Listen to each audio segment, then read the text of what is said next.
रामो राजमणिः सदा विजयते रामं रमेशं भजे रामेणाभिहता निशाचरचमूः रामाय तस्मै नमः रामान्नास्ति परायणं परतरं रामस्य दासोऽहं रामे चित्तलयः सदा भवतु मे भो राम मामुद्धर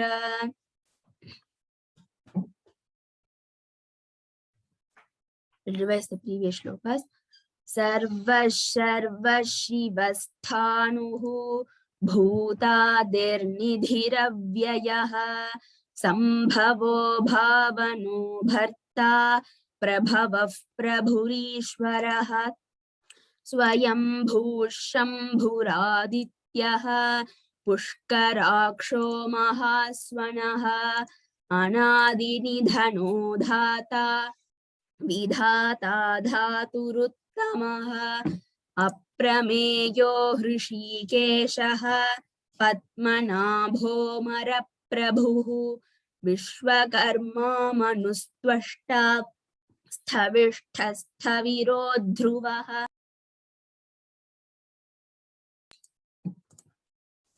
अस्तु ललिता सीतारामन् भगिनी अग्राह्य शाश्वतः कृष्णः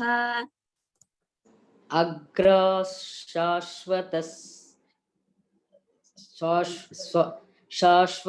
कृष्णः शाश्वतः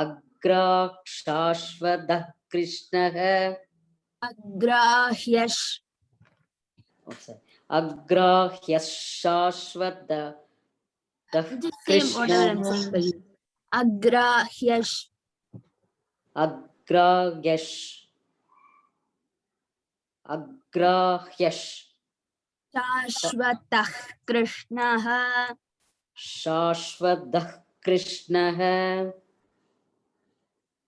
शाश्वतः कृष्णः It is शाश्वतः भगिनी शाश्वतः कृष्णः शाश्वतः कृष्णः तक्तः कृष्णः लोहिताक्षः प्रतर्दनः लोहिताक्षः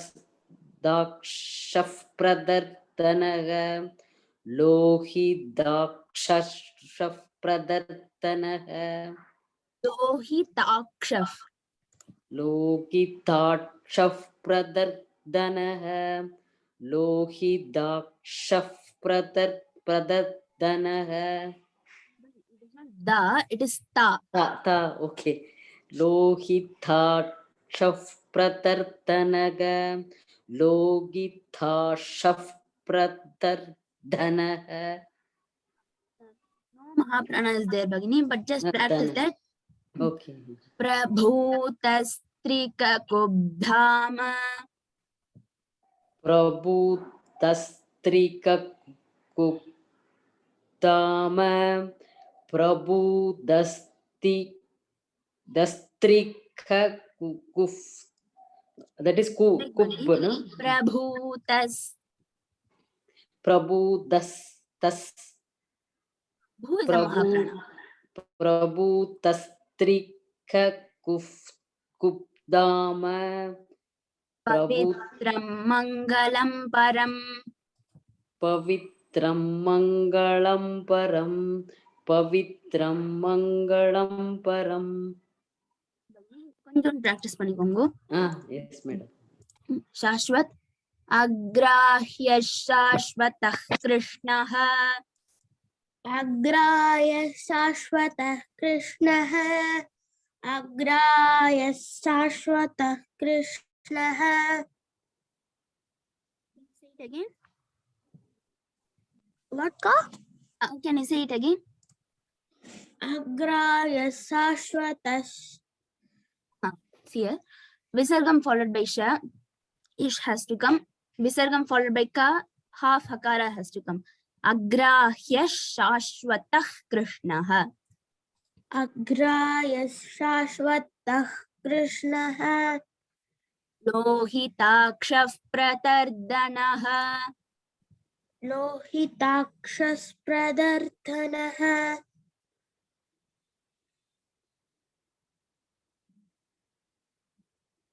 लोहिताक्ष प्रतर्दनः Visargam followed by pa if has to come. Lohitakshaf pratardanaha. लोहिताक्ष प्रतर्दनः Prabhutasтрika kubdhama. प्रभूतस्त्रिककुब्धामा प्रभूतिस्त्रिककुब्धामा Pavitram mangalam param. पवित्रं मङ्गलं परं पवित्रं मङ्गलं परं Bahu uttamam. Santi Ambarsu Bagini. Agrahya shashvatah krishnaha. अग्राग्यशाश्वतः कृष्णः अग्राग्यश शाश्वतः कृष्णः Shashvatah krishnaha. शाश्वतः कृष्णः शाश्वतः It is half akara. कृष्णः Shashvatah krishnaha. शाश्वतः कृष्णः Let's practice it, Bagini. Ah, yeah. Lohitakshaf pratardanaha. लोगिताक्षप्रदर्तनः लोगिताक्षप्रदर्तनः Pratardanaha. प्रदर्धनः लोगिदाक्षप्रदर्धनः Prabhutastrika kubdhama. प्रभूतस्त्रिकगुप्ताम प्रभूतस्त्रिकगुप्ताम Kubdhama. गुप्ताम Dhama கிடையாது dhama. गुप्ताम प्रभूतस्त्रिकगुप्ताम Pavitram mangalam param. पवित्रं मङ्गलं परं पवित्रं मङ्गलं परम् Mahapranavam third different song கொஞ்சம் practice பண்ணுங்க Bagini. हाँ भगिनी धन्यवादः. AVJ Shri Bagini.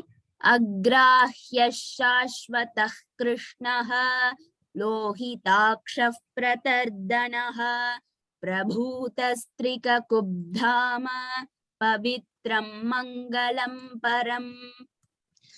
अग्राह्य शाश्वत कृष्णः लोहिताक्ष प्रतर्दनः प्रभूतस्त्रिककुब्धाम पवित्रं मङ्गलं परम् Bagini, Pavitra Bagini, full shloka. अग्राह्य शाश्वतः कृष्णः लोहिताक्षः प्रतर्दनः प्रभूतस्त्रिकगुप्धाम पवित्रं मङ्गलं परम्. It is Agrahya Shashvatah. अग्राह्य शाश्वतः. Not ha, it is ha and ya. Agrahya. अग्राह्य. And can you say the second line, Bagini? प्रभूतस्त्रिकगुप्धाम Kubdhama. प्रभूतस्त्रिकगुप्धाम. Tamil Bagini. Uttamam. I forgot to mention in the shloka Agrahya. It is half ha and ya. So Agrahya Shashvat. Visargam followed by sha, ish has to come. Shashvatah. Visargam followed by ka, half hakara has to come. Shashvatah Krishnaha. Lohitakshav Pratardanaha. Visargam followed by pa, if has to come. Lohitakshav Pratardanaha. Prabhutas Trika. It is three. Prabhutas Trika Kubdhama. Actually, that half ba is also highlighted, but it is not a Mahaprana. Only the dha is a Mahaprana. Prabhutas Trika Kubdhama Pavitram Mangalam Param. Okay. Astu. Nupur Bagini. Ishanah Pranadav Pranaha. ईशानः प्राणदः प्राणः ईशानः प्राणदः प्राणः ज्येष्ठः श्रेष्ठः प्रजापतिः. ज्येष्ठः ज्येष्ठः श्रेष्ठः प्रजापतिः ज्येष्ठः श्रेष्ठः प्रजापतिः हिरण्यगर्भो भूगर्भः. हिरण्यगर्भो भूगर्भः हिरण्यगर्भो भूगर्भः माधवो मधुसूदनः. माधवो मधुसूदनः माधवो मधुसूदनः भगिनी सारंगी धन्यवाद- महोदय धन्यवाद। धन्यवादः. ईशानः प्राणदः प्राणः. ईशानः प्राणदः प्राणः ईशानः प्राणदः प्राणः ज्येष्ठः श्रेष्ठः प्रजापतिः. ज्येष्ठः श्रेष्ठः प्रजापतिः ये ज्येष्ठः श्रेष्ठः प्रजापतिः Repeat it again. श्रेष्ठः प्रजापतिः Sorry महोदय, can you recite it again? ज्येष्ठः ज्येष्ठः श्रेष्ठः प्रजापतिः Are you saying ज्येष्ठः or ज्येष्ठः? ज्येष्ठः Not sa महोदय, sh. ज्येष्ठः ज्येष्ठः श्रेष्ठः. ज्येष्ठः श्रेष्ठः श्रेष्ठः ज्येष्ठः Visargam followed by sh, ish has to come. Visargam followed by pa, if has to if come. has to come. ज्येष्ठः श्रेष्ठः प्रजापतिः Just practice that महोदय. It is not Okay. ज्येष्ठः. It is ज्येष्ठः. Okay. it is the or Sh. ta ज्येष्ठः. ज्येष्ठः Not sa, sh. ज्येष्ठः Just okay practice. I'll practice it thank you हिरण्यगर्भो भूगर्भः. हिरण्यगर्भो भूगर्भः हिरण्यगर्भो भूगर्भः माधवो मधुसूदनः. माधवो मधुसूदनः माधवो मधुसूदनः महोदय धन्यवाद धन्यवादः. भुवनेश्वरी भगिनी. ईशानः प्राणदः प्राणः ज्येष्ठः श्रेष्ठः प्रजापतिः. ईशानः प्राणदः प्राणः ज्येष्ठः श्रेष्ठः प्रजापतिः ईशानः प्राणदः प्राणः ज्येष्ठः श्रेष्ठः प्रजापतिः. भगिनी, are you stressing the Mahapranas? Yes, Mother. अस्तु भगिनी. हिरण्यगर्भ वदतु भगिनी. ज्येष्ठः श्रेष्ठः प्रजापतिः It is ulta. ज्येष्ठः श्रेष्ठः.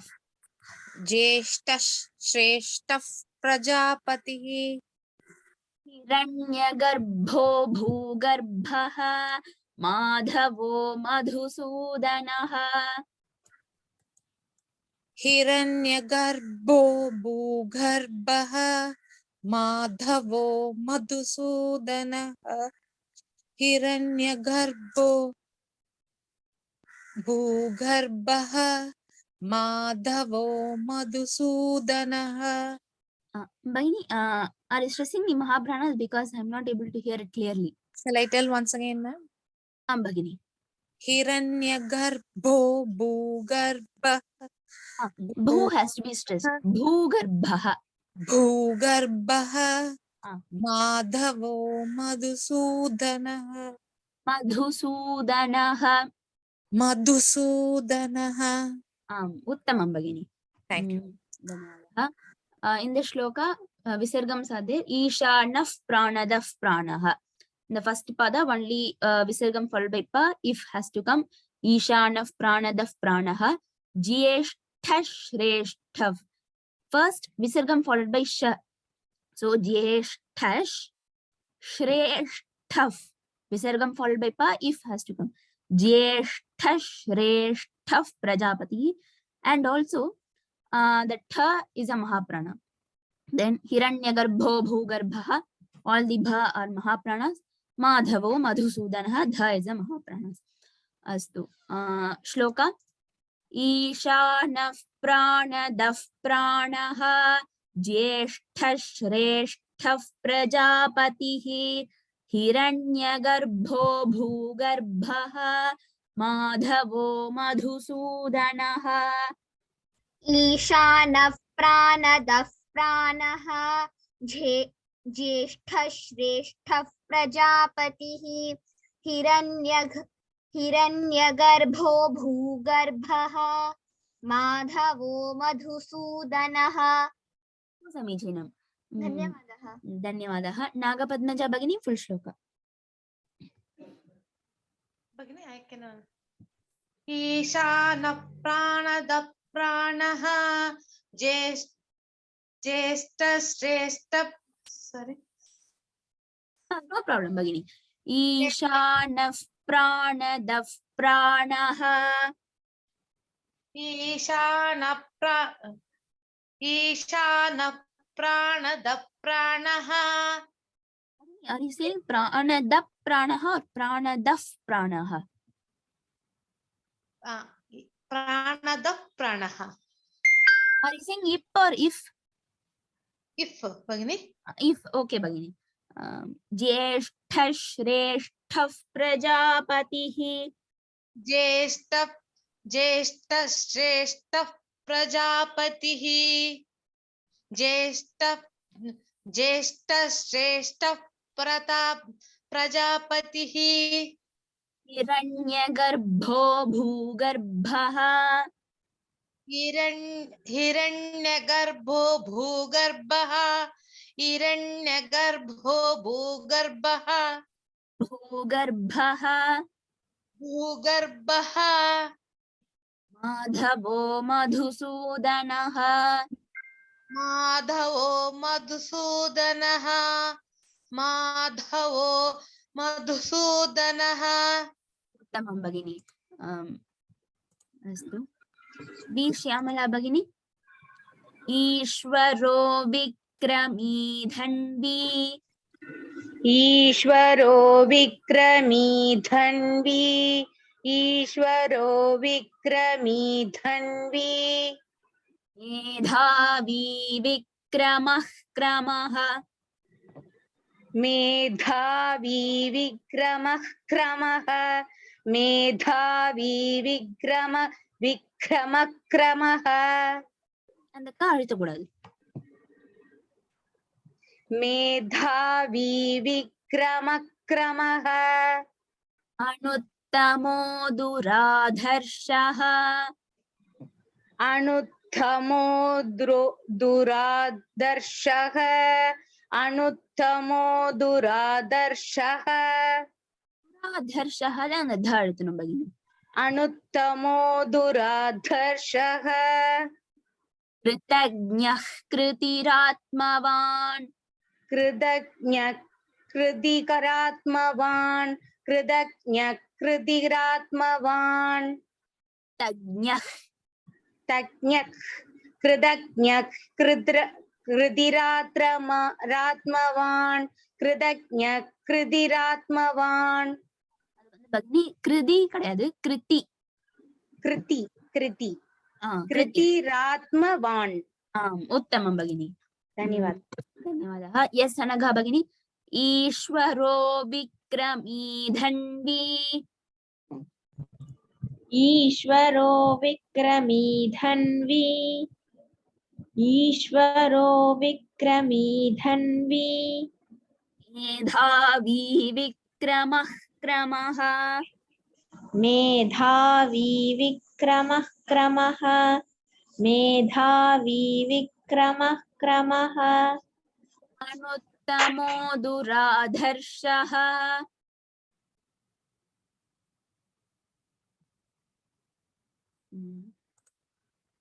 भगिनी.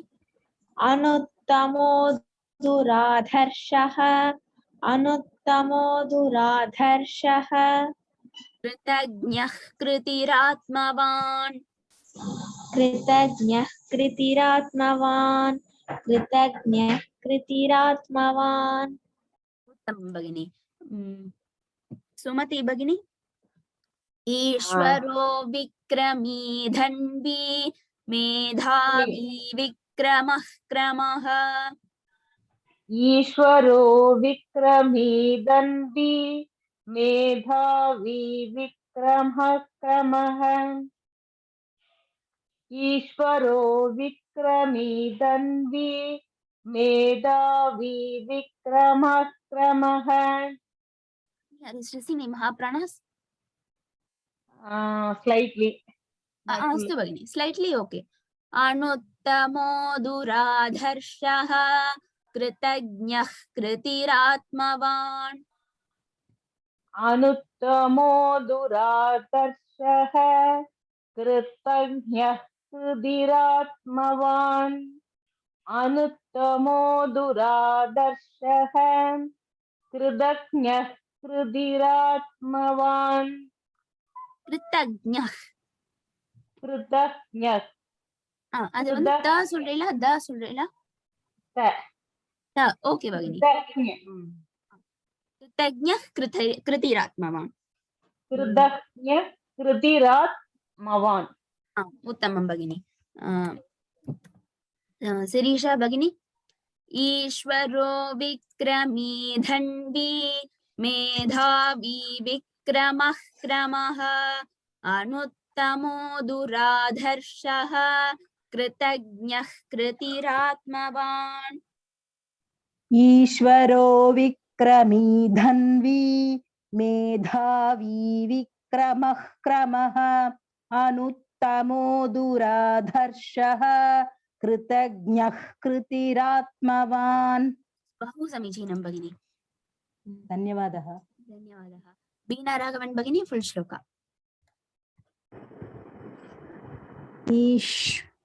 ईश्वरो विक्रमी धन्वी मेधावी विक्रमः क्रमः अनुत्तमो दुरादर्शः कृतज्ञः कृतिरात्मवान् महाप्राणान् दुराधर्षः हा दुराधर्षः अस्तु भगिनी उत्तमं धन्यवादः I'll recite these 3 shlokas. Agrahyah shashvatah krishnah lohitakshav pratardanah prabhutastrika kubdhama pavitram mangalam param ईशानः प्राणदः प्राणः ज्येष्ठः श्रेष्ठः प्रजापतिः हिरण्यगर्भो भूगर्भः माधवो मधुसूदनः ईश्वरो विक्रमी धन्वी मेधावी विक्रमः क्रमः अनुत्तमो दुराधर्षः कृतज्ञः कृतिरात्मवान् नलिना भगिनी 7th श्लोक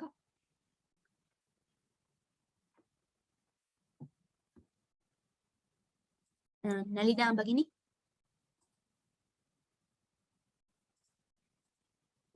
भगिनी अस्तु रमाकण्डी भगिनी 7th श्लोक अग्राह्यः शाश्वतः कृष्णः लोहिताक्षः प्रतर्दनः प्रभूतस्त्रिककुब्धाम पवित्रं मङ्गलं परम् उत्तमं भगिनी धन्यवादः प्रमोद महोदय 8th श्लोक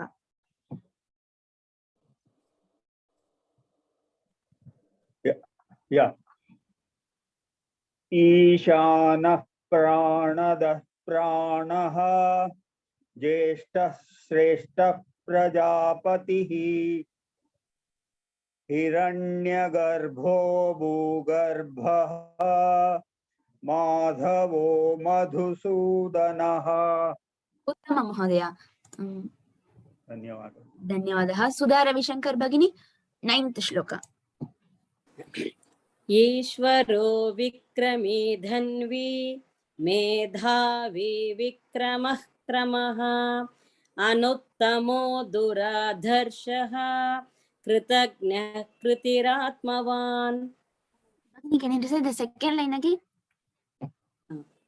अनुत्तमो दुराधर्षः कृतज्ञः कृतिरात्मवान्। उत्तमं भगिनी। अस्तु समापयामः। पूर्णमदः पूर्णमिदं पूर्णात् पूर्णमुदच्यते पूर्णस्य पूर्णमादाय पूर्णमेवावशिष्यते। ॐ शान्तिः शान्तिः शान्तिः। धन्यवादः सर्वेभ्यः। राम राम राम।